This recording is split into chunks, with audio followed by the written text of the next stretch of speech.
পিলখানায় BDR হত্যার ন্যায় বিচার নিশ্চিতে আগামী ৫ কার্যদিবসের মধ্যে তদন্ত কমিটি গঠন করা হবে বলে জানিয়েছেন স্বরাষ্ট্র উপদেষ্টা মোহাম্মদ জাহাঙ্গীর আলম চৌধুরী। কমিটিতে অবসরপ্রাপ্ত বিচারক, সিভিল সার্ভিস, সশস্ত্র বাহিনী ও পুলিশের অবসরপ্রাপ্ত কর্মকর্তারা থাকলেও সশস্ত্র বাহিনীর সদস্য বেশি থাকবেন বলে জানান তিনি। বিস্তারিত জানাচ্ছেন নাহিদ সিরাজি নিম্মি। ২০০৯ সালের ২৫শে ফেব্রুয়ারি সকাল ৯টা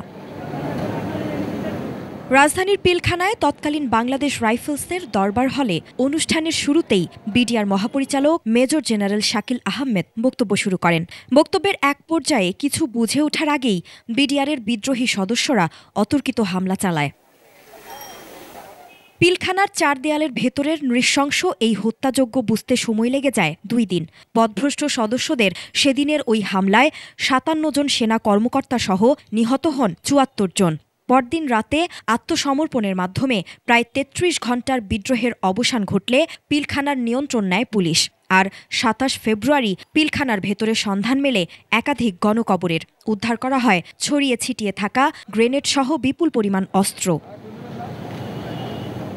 নারকীয় এ হত্যার এত বছর পার হলেও এখনও অপেক্ষা সুবিচারের।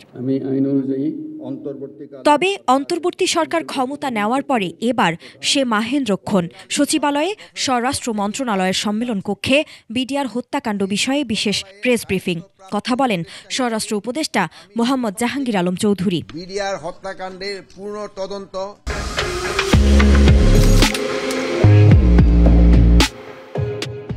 উপদেষ্টা বলেন, বিডিআর হত্যার ন্যায় বিচার নিশ্চিতে আগামী ৫ কার্যদিবসের মধ্যে কমিটি গঠন করা হবে। বিডিআর হত্যাকাণ্ডের ন্যায় বিচার নিশ্চিতকরণে আগামী ৫ কার্যদিবসের মধ্যে একটি তদন্ত কমিটি গঠন করা হবে। ৫ থেকে ৯ জন সদস্য নিয়ে গঠিত এই কমিটিতে অবসরপ্রাপ্ত বিচারক, পুলিশ ও সশস্ত্র বাহিনীর সদস্যদের রাখা হলেও সশস্ত্র বাহিনীর সদস্যদের সংখ্যা বেশি হবে বলে জানান তিনি।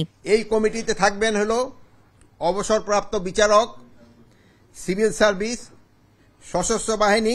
এই সদস্যের সংখ্যাটা এখনো আমরা যেহেতু নিরূপণ করি নাই, এটা ৫ জন হইতে পারে, ৭ জন হইতে পারে, ৯ জন হইতে পারে, বাট এখানে সশস্ত্র বাহিনীর সদস্যের সংখ্যাটা একটু বেশি থাকবে। এই কমিটি বিডিআর বিদ্রোহের পুরো ঘটনা পূর্ণাঙ্গ তদন্ত করবে বলেও জানান স্বরাষ্ট্র উপদেষ্টা।